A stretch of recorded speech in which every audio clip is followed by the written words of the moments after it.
It's 9:34 here on the WRKO Boston.com morning show, and it's great to have you with us. We're live here at the Seaport Hotel, and we are in the middle of our Fisher House Radiothon, WRKO, sponsoring it throughout the entire day. And so we hope that you'll stay tuned and that you'll give. That's what we're asking, folks. We're asking you to reach into your pockets and give to support the Fisher House. Our number is 617-385-4929. All right, we've got a vet with us right now who knows all too well about the Fisher House, Nic Van Landeghem. Did I say that right? Van Landeghem. The Van Landeghem. Close enough. Very good. Very close. Very good. Nic, tell us your story first off, if you will. You're a vet. You're from here in Massachusetts. Yes. I joined active duty 04 to 08, and Air Force Security Forces, deployed, did all that other fun stuff, and then I got out and joined the Guard up in New Hampshire as a ground radar technician. Wow. Yep. Wow. Until my accident. Okay. And tell us about the accident. It was in August 2012. It was Guard weekend, and I was partaking in some pool activities. And excuse me, sorry. That's okay. So what had happened was we were jumping on this big beach ball, and it was just a bunch of people just having fun, and we were doing it over and over and over again. And one of the times I had done it, well, the last time I had done it, it flipped forward, and I just happened to clip my head just right, and I heard this pop, and I just went limp. I could still feel the water, the waves, and all that other fun stuff. I just couldn't move, and never lost consciousness. And my brother, who everybody thought I was just joking around because I was physically fit and an avid swimmer, so I could just hold my breath. So everybody thought I was joking around, and he had picked me up out of the water after about a minute, and I was able to take a breath, but he was shaking me around, telling me to quit screwing around, and he threw me back in the water. And there I am, I'm just floating there still, and I realized I could move my left arm just a little bit, so I figured I was going to push off the bottom, or at least attempt to get some air, or at least flip myself over so I could rise up to the surface. But before I could even touch the ground, one of the people that were there, who once again thought I was just joking around, so she didn't mean to hurt me anymore, but she had put her foot in the center of my back and slammed me to the bottom of the pool. Oh, goodness. And now after my neck was broken, that was the lowest thing that was hanging, so my head hit first. It popped back, I heard another pop, and then my chest hit, and I breathed in all the water, and I slowly died. So I was dead for about 3.5 minutes. Oh, Nic. Oh, my God. Nic. So, My goodness. And here you are today. yes. With the help of a wheelchair. You're here with us today. Yes. And the extent of your injuries are such that you tell us about your lifestyle now. Well, I was, when I woke up next to the pool, they thought I was going to be brain dead because of the lack of oxygen to my brain. And when I came to, my color returned, and I was talking even though I had a collapsed lung. And they brought me to Leahy Hospital for a couple weeks. I don't remember a lot of that. But when I got to the VA, which is in West Roxbury, I slowly started to get things back. And at Leahy, I was told I'd never walk again. I'd be bedridden for the remainder of my days. And because of my collapsed lung or the severity of the damage to my lungs, that I'd be on the I'd have a trach in for a couple more months. And I had family and friends and a great support system at Leahy that I remember at least. And I couldn't talk, so I would click.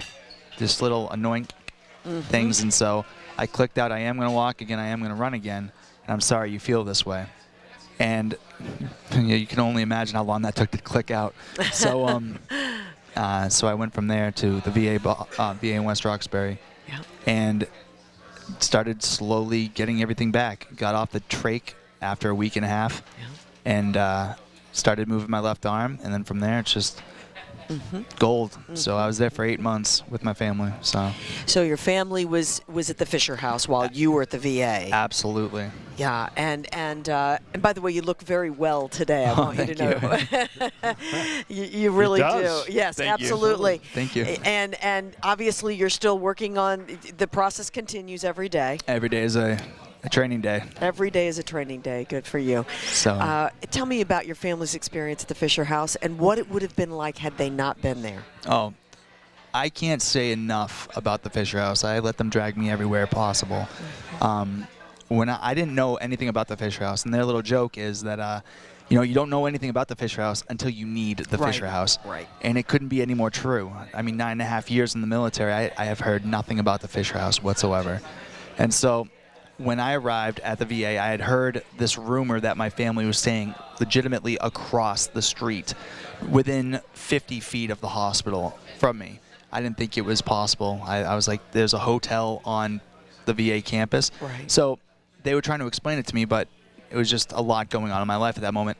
A week later, because I kept on seeing my daughters coming in, everybody, they're laughing, they're running up and down the hallways in the hospital. They're just bringing life to not just myself, but everybody else that's there that they don't necessarily have families showing up and whatnot. So my daughters were there. There was my ex-wife, my family, my mom, my dad. Everybody was stopping by. And so I had to figure out exactly how they're getting down here, because we lived more than an hour and 45 minutes away. Sure. So, when you can. Huh? No, go ahead. Go ahead. Keep going. That's all right. Oh, sorry about that. Now you really can fly a plane. So I thought they were just driving in the morning and then leaving at night. And then they threw me in a wheelchair finally after I was able to get out of the bed. And it was a sip and puff, so I just escaped the hospital. And I wanted to know what was going on. So my daughters met me downstairs, and we went over. And this is when I first met Jen DeLuca, who the smile alone just brings people to her. Doesn't she, though? She does. And she runs the place, and she's amazing. I have never met a person who works harder. And, I mean, her phone is never off. But when I first met her, she was just on the top of this little hill that I was making my way up with my daughters in my lap. I still had a neck brace on. I still really couldn't talk because the trach. And there's Jen just like looking at me like I am a normal individual, not in a wheelchair. And that was the very first, I didn't even say hi to her yet, very first experience. And then we did a little tour of the Fisher House. I couldn't believe that my family was staying at this place. Fantastic. For free. Wow. I mean, it was absolutely amazing. And I had a lot of time to think about it. And it's just, when a loved one is that sick, because I was there for 8 months, so when a loved one is that sick, you want to do everything possible to show you support and all that other fun stuff. You want to be there because, you don't want them to think that you're giving up on them. So if it wasn't for the Fisher House, we would have gone through thousands of dollars worth of gas, because that was when gas was $3, almost $4 a pop, and food, eating out, and the lack of sleep. My daughters had to go to school. So when we were there at the Fisher House, I couldn't believe that everything was happening, and they were just able to just do this for us, and not knowing anything about it. So they had food, they had a bed to sleep on, and a house, a roof over their head. And that's what every father needs to know about his daughters. Absolutely. And so they were my backbone, and they allowed me to recover faster and stronger than they're the base of my recovery.